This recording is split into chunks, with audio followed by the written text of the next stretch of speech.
A lot of agents ask us whether or not we recommend showing data that might be perceived as negative, right? It might make our sellers almost feel bad about the situation. In our opinion, you want to always show the data because there's no such thing as really truly bad data or good data. It's just a good, accurate snapshot of the market. And it's kind of important in some of those cases to show that information to help guide what happens down the line in the selling process. For example, it's very easy to show, and this is, for example, in a neighborhood here in Northern Colorado, an 80% odds of selling. That's really awesome to show and be like, hey, look, people want to move here. Great desirability. You have a high, drive into your neighborhood, so your odds of selling are high. Now, sometimes people might not like showing, for example, a 65-day to close, because that means that if assuming a 45-day contract, that means it's going to be 20 days or almost 3 weeks until that house is going under contract.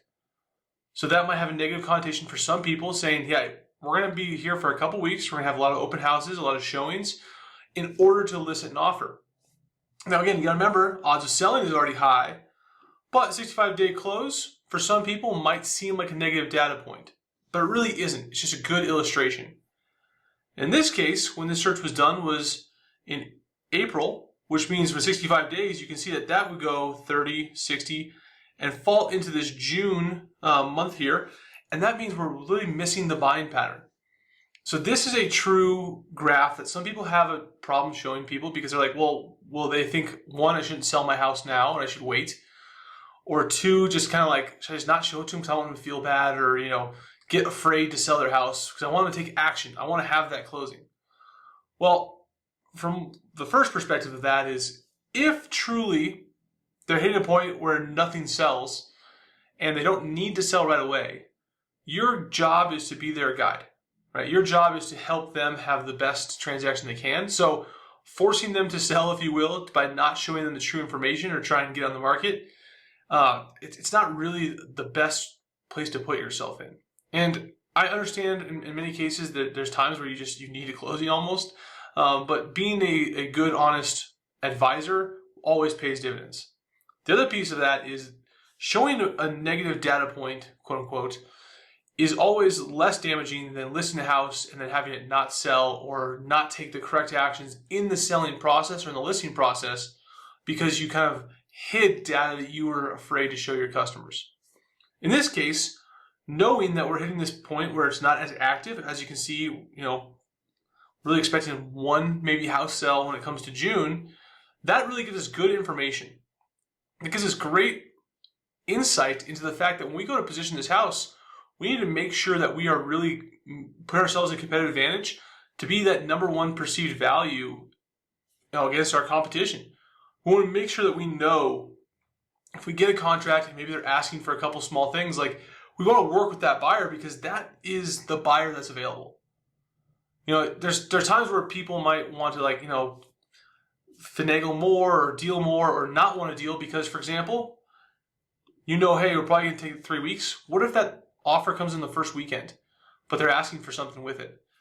That you only have one buyer here, so it's probably in your good advantage to work with that buyer and really, figure out how to make that transaction work for both sides. If you were in this busier time, maybe you'd say, you know what? We'll wait because we know there's more opportunity and more buyers out there waiting for us.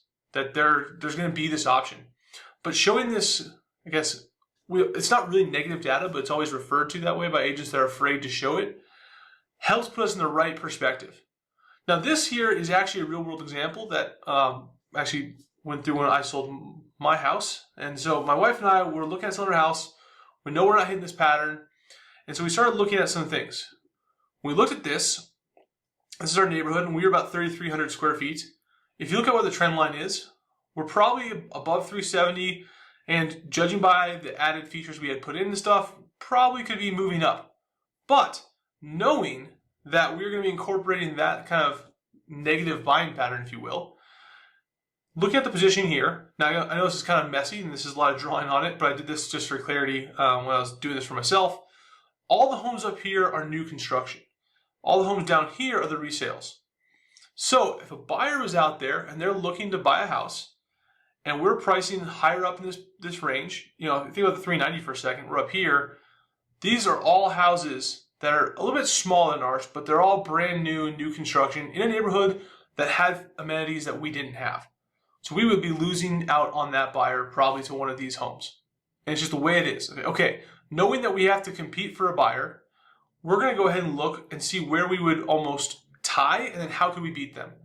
And in this case, you can see we have these two red lines here that I drew, gave ourselves this positioning range, and really in this case knew that we probably were going to be selling around 370 when it came down to everything. And that's basically exactly what happened. We had an offer that was 375 with some concessions, and we ended up selling with all those concessions as a net about 370. Exactly the value that you'd expect, knowing that you have one buyer looking for something, but not wanting to go up all the way with a range of new construction. Now, if we had thought, for example, we had an 80% odds of selling, we had good momentum, and it just takes a little bit longer, we might have sat and waited for more offers to come. We might have priced a little higher and waited for more buyer offers to come in. But knowing that about the buying pattern, knowing we were hitting that zone of less activity, we knew we needed to act fast and be aggressive when we had someone that was interested. So we did just that, and we sold for market value. So that's why it's important to show data, even if you feel like it might be a negative connotation, right? You might be feeling like, well, what if they don't want to sell right now? Or what if they want to wait for a couple months? Well, if it's better for them and better for your transaction to close, that's not a negative thing in the first place. But if they have to sell now and we don't want to make them feel bad, we want to make sure that they're correctly informed so that we take the right actions and that we're really setting up the best transaction possible.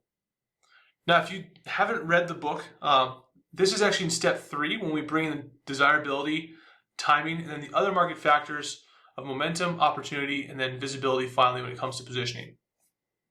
So this is in our free ebook called The New CMA, which really details the process of how to price competitively, not just comparatively, and how to set the correct expectations for your sellers and yourself.